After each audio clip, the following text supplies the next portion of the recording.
Halo teman-temanku pecintawan inspirasi. Di video kali ini, saya akan menyajikan sebuah cerita legenda menarik dari Bengkulu yang berjudul Kisah Batu Barambai. Dan tanpa berlama-lama lagi, kita langsung saja ke ceritanya. Alkisah. Di daerah Rajang Bengkulu, ada sebuah kerajaan yang dipimpin oleh seorang raja bersama ratunya. Ia adalah seorang pemimpin yang adil dan bijaksana. Di bawah kepemimpinannya, kerajaan tersebut berkembang menjadi sebuah kerajaan yang aman dan makmur. Sang ratu mempunyai seorang putra yang bernama Raden Serang Irang dan seorang putri bernama Putri Renung Bulan.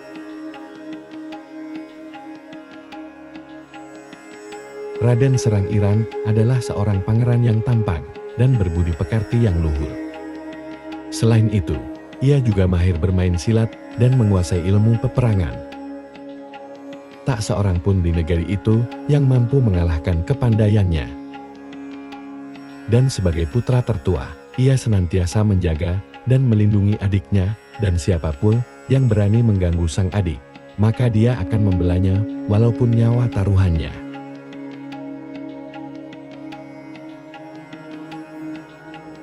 Sementara itu, Putri Renung Bulan adalah seorang putri yang cantik dan rupawan. Wajahnya cerah dan berseri-seri memancarkan sinar keanggunan. Rambutnya panjang terurai dan berwarna hitam berkilauan. Senyumnya pun sangat manis dan murah, seolah-olah memancarkan sinar kebahagiaan. Selain memiliki kecantikan yang luar biasa, Putri Renung Bulan juga memiliki sifat lemah lembut dan amat pandai menenun. Ia hampir setiap hari menghabiskan waktunya menenun kain dengan corak yang indah. Dengan segala yang dimiliki tersebut, maka tidaklah mengherankan jika sang putri menjadi kebanggaan keluarga istana.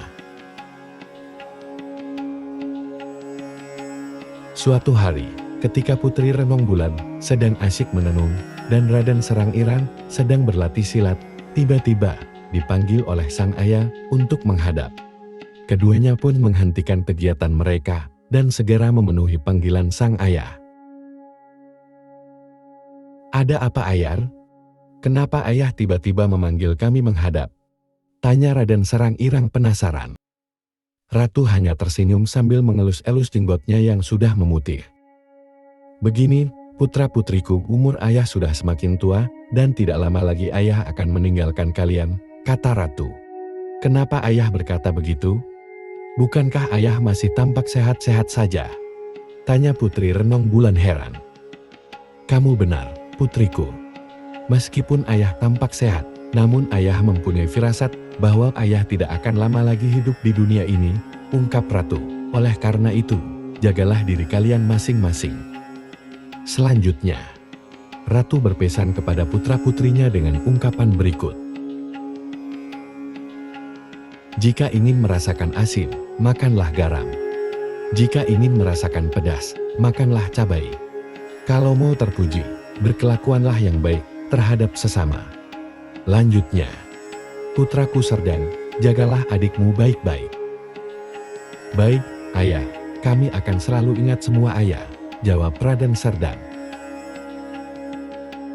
Tak berapa lama berselang, ratu meninggal dunia. Seluruh keluarga istana dan rakyat negeri itu berkabung. Semuanya merasa sedih karena kehilangan seorang raja yang adil dan bijaksana. Namun, kesedihan tersebut tidak berlangsung lama, karena 7 hari setelah ratu dimakamkan, Raden Serang Irang dilantik menjadi raja. Ia adalah seorang pemimpin yang adil dan bijaksana, mewarisi sifat-sifat kepemimpinan ayahandanya. Bahkan, sejak menjadi raja, kerajaan tersebut mengalami perkembangan yang cukup pesat. Ia rajin menjalin hubungan kerjasama dengan kerajaan-kerajaan lain.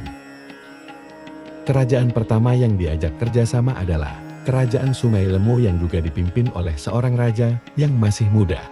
Kedua raja muda itu saling mengunjungi satu sama lain ke kerajaan masing-masing. Suatu hari, ketika berkunjung ke kerajaan Raja Serdang, Raja Sungai Lemo bertemu dengan Putri Renung Bulan. Ia terpesona melihat kecantikan dan kemolekan perangnya sang putri. Dan sejak itulah, Raja Sungai Lemo jatuh hati dan berniat untuk melamar Putri Renong Bulan. Maka disampaikanlah niat itu kepada Raden Serdang. "Wahai sahabatku, bagaimana kalau hubungan persahabatan ini kita lebih dekatkan lagi?" pinta Raja Sungai Lemo. Raja Serdang pun mengerti maksud pertanyaan sahabatnya itu. Namun, ia tidak bisa langsung menjawabnya. "Maaf saudaraku, saya tidak berhak menjawab pertanyaan itu," ucap Raja Serdang. "Menurut adat di negeri ini, yang bersangkutanlah yang berhak menjawabnya. Oleh karena itu, saya akan menanyakan hal ini kepada Putri Renong Bulan." Dan saat ditanya, Putri Renong Bulan hanya diam. Hal ini menandakan bahwa sang putri bersedia menerima lamaran tersebut. Dan pada hari yang disepakati, mereka pun bertunangan. Pernikahan mereka akan dilangsungkan pada bulan depan. Dan sejak bertunangan dengan sang putri, Raja Sungai Lemo semakin rajin berkunjung ke kerajaan Raja Serdang. Sementara itu di tempat lain, tersebutlah seorang raja yang bertahta di sebuah kerajaan besar dan megah di Pulau Perca, Aceh. Raja itu sudah lama mendengar mengenai kebesaran dan kemegahan kerajaan Raden Serdang. Tidak hanya itu, kerajaan Raden Serdang juga sudah terkenal memiliki seorang putri yang cantik jelita hingga ke berbagai negeri. Raja Pulau Perca Negeri yang mendengar kabar tersebut segera mengirim utusan untuk melamar Putri Renong Bulan bagi putra mahkotanya. Utusan itu kemudian berangkat ke kerajaan bersama beberapa pengawan melalui laut dan sungai dengan menggunakan kapal besar. Setiba di istana Raja Serdang, utusan itu segera menyampaikan lamaran putra mahkota kerajaan mereka. Lamaran mereka pun langsung ditolak oleh Raja Serdang, karena adiknya telah bertunangan. Rupanya, utusan raja dari Aceh itu tidak rela menerima penolakan tersebut. Mereka tetap memaksa untuk menikahkan sang putri dengan putra mahkota kerajaan mereka. Raja Serdang pun bersikeras untuk menolak lamaran itu. Sehingga terjadilah pertempuran sengit antara kedua kerajaan. Dalam pertempuran tersebut, Raden Serdang memimpin langsung pasukannya dengan gagah berani, sehingga pasukan kerajaan dari Aceh tersebut terpukul mundur. Meski demikian, Raden Serdang bersama pasukannya tetap berjaga-jaga. Mereka mendirikan sebuah benteng dari aur bambu dan duri yang sangat kokoh mengelilingi kerajaan, sehingga sulit ditembus oleh pasukan dari Aceh. Sementara itu, pasukan kerajaan dari Aceh yang terpukul mundur tidak langsung kembali ke negerinya. Mereka tetap berada di atas kapal yang bersandar di pelabuhan. Setelah mengadakan perundingan, mereka mengirim seorang utusan untuk memata-matai Raja Serdang dan pasukannya yang sedang berjaga-jaga di sekitar benteng. Suatu pagi, seorang perempuan dari kerajaan Raden Serdang keluar dari benteng hendak mencari ikan di sungai. Utusan yang telah menyamar sebagai penduduk setempat segera mencegat perempuan itu. "Maaf Bu, bolehkah saya mengganggu sebentar?" sapa utusan itu. "Ya silakan. Barangkali ada yang bisa saya bantu," jawab perempuan itu. "Sebenarnya, apa yang amat disukai oleh penduduk di sini?" tanya utusan itu. Dengan polosnya, perempuan itu pun menjawab bahwa penduduk negeri Rajan amat menyukai uang. Setelah itu, perempuan berlalu tanpa merasa curiga sedikit pun. Sementara itu, sang utusan segera kembali ke kapal untuk melapor kepada panglimanya.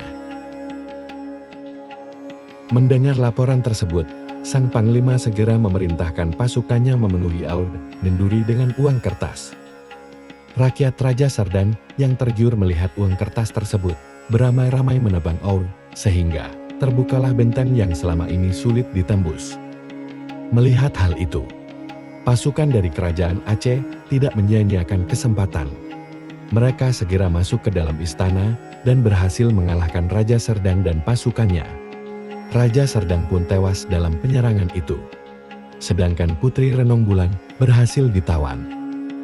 Ia pun meronta-ronta, minta dilepaskan saat hendak dibawa naik ke kapal. "Kakak Sardan, tolong aku!" teriak Putri Renong Bulan memanggil kakaknya. "Sudahlah Putri. Tidak akan ada lagi orang yang bisa menolongmu, kakak dan tunanganmu sudah tewas," ujar Panglima Perang Aceh, "Pasukan, ayo kembangkan layar kapal, kita segera tinggalkan negeri ini," seru sang Panglima. Dan beberapa saat kemudian, kapal itu bergerak meninggalkan pelabuhan. Sang putri hanya bisa meratapi nasib yang menimpa kakak dan para kerabatnya. Hatinya sangat sedih, dan air matanya terus menetes membasahi pipinya yang kemerah-merahan. Begitu kapal tersebut sampai di muara sungai, sang putri melihat tapak hitam dan tapak batu yang mengapit muara. Secara diam-diam, ia mendekati bibir kapal. Rupanya, sang putri ingin bunuh diri karena putus asa. "Daripada memberi malu, lebih baik mati bunuh diri," ucapnya lirih. Usai berucap demikian, sang putri kemudian melompat dari kapal dan terjun ke dalam air. Pada saat ia melompat, rambutnya yang panjang tetap terurai. Ajaibnya, tubuh sang putri perlahan-lahan berubah menjadi batu dengan rambut yang terurai. Dan batu penjelmaan Putri Renong Bulan itulah yang kemudian dinamakan Batu Berambai, yang artinya batu berbulu halus dan panjang. Nah, teman-teman, itulah cerita dari legenda Batu Berambai. Semoga cerita ini bermanfaat, dan nantikan cerita sejarah dan legenda berikutnya hanya di One Inspirasi. Terima kasih sudah menonton video ini. Wassalam.